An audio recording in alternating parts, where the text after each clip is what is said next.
The massive tribunal chamber stretched across 3 kilometers of polished obsidian, its vaulted ceiling disappearing into artificial darkness, punctured by holographic stars.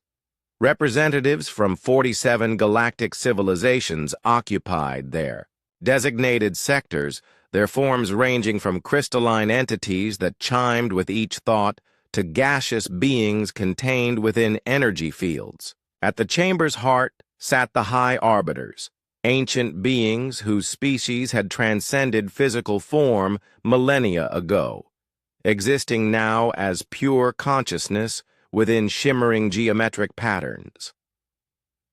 Ambassador Sarah Chen stood alone at the defendants' podium, her simple blue diplomatic uniform a stark contrast to the elaborate ceremonial garb surrounding her. The weight of representing 8 billion souls pressed against her shoulders, yet she maintained perfect posture. Behind her, holographic displays showed Earth in real time, cities gleaming under alien siege, orbital defense platforms firing, their last desperate salvos, and evacuation ships fleeing toward the outer colonies. High Arbiter Vex Thul materialized before her, its consciousness taking the form of an ever-shifting dodecahedron of silver light. When it spoke, its voice resonated through quantum frequencies that bypassed ears and spoke directly to the mind. Human designation Chen Sarah Ambassador, it intoned. The Galactic Tribunal finds your species guilty of 17 violations of cosmic law. Your people have committed acts of unprecedented aggression against established civilizations, violated the sacred boundaries of protected space, and demonstrated a disturbing propensity for violence that threatens galactic stability. Chen's jaw tightened, but she remained silent as the charges echoed through the chamber. Around her, alien representatives chittered, hummed, and pulsed with what she could only interpret as satisfaction. The Zeltharians, silicon-based beings, who resembled living mountains, had filed the initial complaint after humanity had refused to abandon mining operations in what they claimed was sacred space. The fact that no Zeltharian had visited that system in over 10,000 years seemed irrelevant to the tribunal. Furthermore, Vex Thul continued, intercepted communications reveal your species' intent to resist this lawful judgment. Your military leaders speak of fighting to the last breath and taking them with us, language that confirms the tribunal's assessment of humanity as inherently violent and unsuitable for galactic civilization. Representative Cthulhu of the Aquatic Confederation rose from his water-filled chamber, his tentacles writhing with what passed for emphasis among his kind. The humans have shown they cannot be reasoned with. Even now, as their planet burns, they fire upon our peacekeeping forces instead of accepting the wisdom of surrender. A chorus of agreement rippled through the chamber, crystalline chimes, gaseous whispers, and electronic harmonics blending into a symphony of condemnation. Chen waited for the noise to subside before speaking. "Honored arbiters," she began, her voice carrying clearly through the chamber's acoustics. "I stand before you not to contest your charges, but to clarify a fundamental misunderstanding about my species." Vex Thul's form pulsed with what might have been curiosity. "Elaborate." Chen stepped forward, her hands clasped behind her back. "You speak of humanity's violence as if it were a flaw, a sign of our unfitness for civilized society. You interpret our refusal to surrender as evidence of our inability to recognize superior wisdom. But you misunderstand the nature of what you're truly asking." She gestured toward the holographic display of Earth, where explosions continued to bloom across, the planet's surface like deadly flowers. You demand we surrender not just our independence, but our children's future. You ask us to accept exile to a single star system, stripped of our technology, forbidden from expanding, effectively imprisoned on our own world for crimes that amount to refusing to bow to your authority. The Zeltharian representative, a massive being of animated rock and crystal, spoke in a voice like grinding stone. All species must accept their place in the cosmic order. Humanity's desire for expansion shows dangerous ambition. Dangerous ambition, Chen repeated, allowing a slight smile to cross her face. You know what's truly dangerous? Underestimating what a species will do when you threaten everything they hold dear.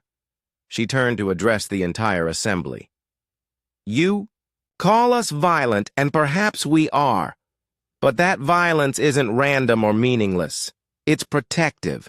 It's the fury of parents defending their children, of siblings standing guard over each other, of a species that refuses to kneel simply because someone claims authority over them. High Arbiter Moran, its consciousness manifesting as interlocking. Rings of blue energy projected mild amusement. Your defiance is noted, Ambassador. However, defiance without power is merely noise. Your fleet burns in orbit. Your cities fall to our pacification forces. What can your protective violence accomplish against the combined might of 47 civilizations? Chen's smile widened, and for the first time since entering the chamber, her composure cracked slightly. Not from fear, but from something far more dangerous. Pride. You're about to find out, she said softly.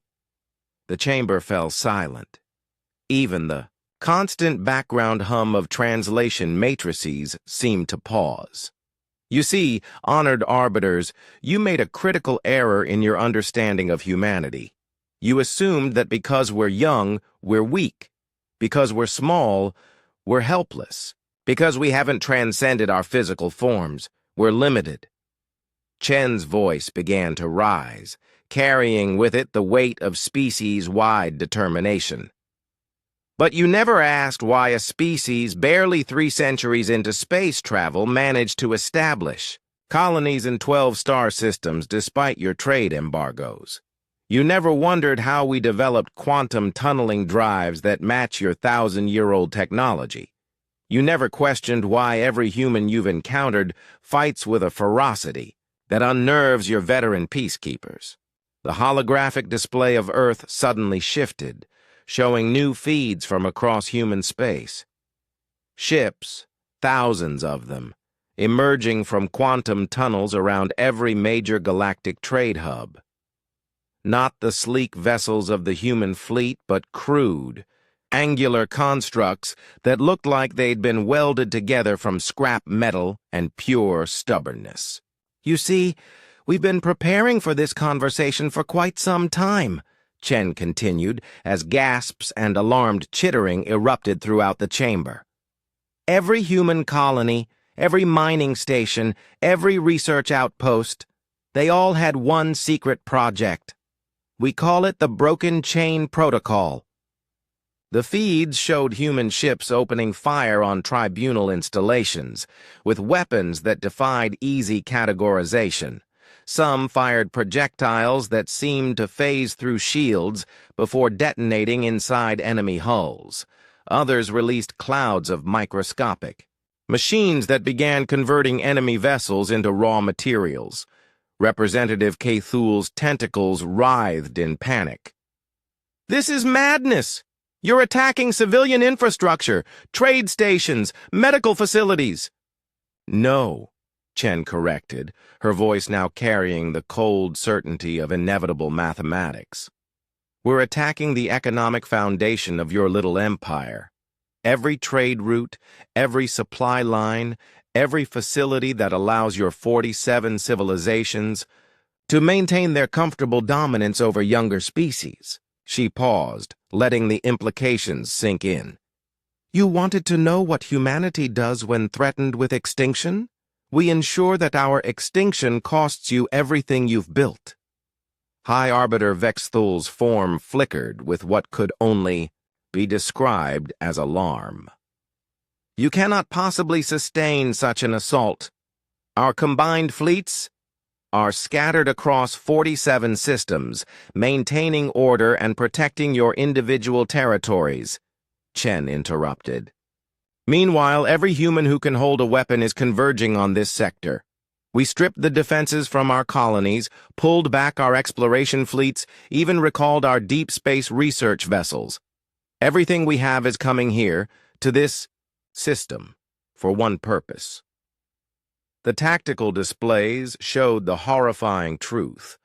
Hundreds of human vessels, their designs ranging from military frigates to converted cargo haulers bristling with improvised weapons, were emerging from quantum tunnels. Throughout the system, they came from every direction, moving with the desperate coordination of a species that had nothing left to lose.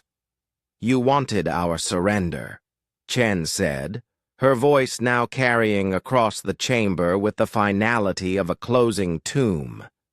Instead, you're going to get our answer to your demand for submission. Every human ship out there carries the same message we discussed in our final Global Council session. She looked directly at each High Arbiter in turn, her eyes blazing with the accumulated defiance of her entire species. Try us! The first human vessels began their attack runs on the Tribunal fleet, and Ambassador Sarah Chen stood tall as the galaxy learned what happened when you mistook humanity's youth for weakness, their small numbers for helplessness, and their desire for peace for an inability to wage total war.